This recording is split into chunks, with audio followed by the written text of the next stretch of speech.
ല്ലോ നബിനെ അപമാനിക്കുന്ന വാക്കുകളാണ് പാടിക്കൊണ്ടിരിക്കുന്നത്.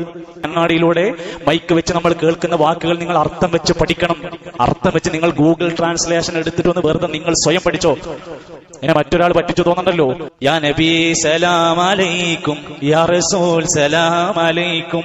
അല്ലതാ യാ വലിയൽ ഹസനാതി യാ റഫീഅദ് ദറജാതി. അങ്ങനെ പറഞ്ഞിട്ട് തുടങ്ങിയിട്ട് ഇടയെ കൂടെ ഫിറ്റ് ചെയ്യാണ് ചെയ്യുക.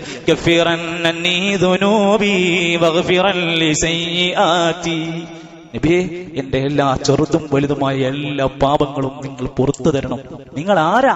അൻത ഗഫാറുൽ ഖതായ വദുനൂബിൽ മുബിഖാതി. നിങ്ങൾ ഗഫാറാണ്.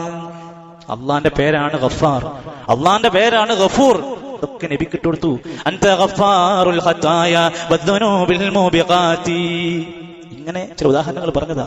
മൗലിദ് കിതാബില് നബി സല്ലല്ലാഹു അലൈഹി വസല്ലമ തങ്ങളെ അപമാനിക്കുന്ന വാക്കുകളുണ്ട് എന്ന് പറഞ്ഞുകൊണ്ട് മൗലവി പാടുകയാണ്. യാ നബി സലാം അലൈക്കും, യാ റസൂൽ സലാം അലൈക്കും. അങ്ങനെയാണോ ചെല്ലണ്ടി? മൗലവിക്ക് അറബി ഭാഷ തീരെ അറിയില്ല എന്ന് മനസ്സിലാകുന്നത്. അക്ഷരശുദ്ധിയും ഇല്ല. സലാം അലൈക്കും അങ്ങനൊന്നും ആരും പാടലില്ല. യാ നബി സലാം അലൈക്കും, യാ റസൂൽ സലാം അലൈക്കും. അങ്ങനെ ഐന് പറയണം മൗലവി. സലാം ചൊല്ലാനും അറിയില്ല. ഓരോരുത്തരും എറിഞ്ഞു വരും. പിന്നെ മൗലവി പറയാണ്. അത് കഴിഞ്ഞിട്ട് മൗലവി നേരെ യാ വലിയൽ ഹസനാതി, യാ നബി സലാം അലൈക്കും എന്ന് പറഞ്ഞിട്ട് ഇത് നബിയോടാണ് സംബോധന എന്നാ പറയുന്നത്. ഏത്?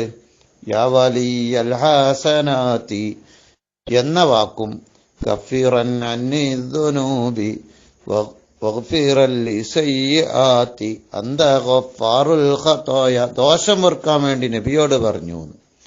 യഥാർത്ഥത്തിൽ യാ വലിയൽ ഹസനാത്തി എന്ന ആ പദം മുതൽ അള്ളാഹുവിനോടുള്ള സംഭാഷണമാണ്.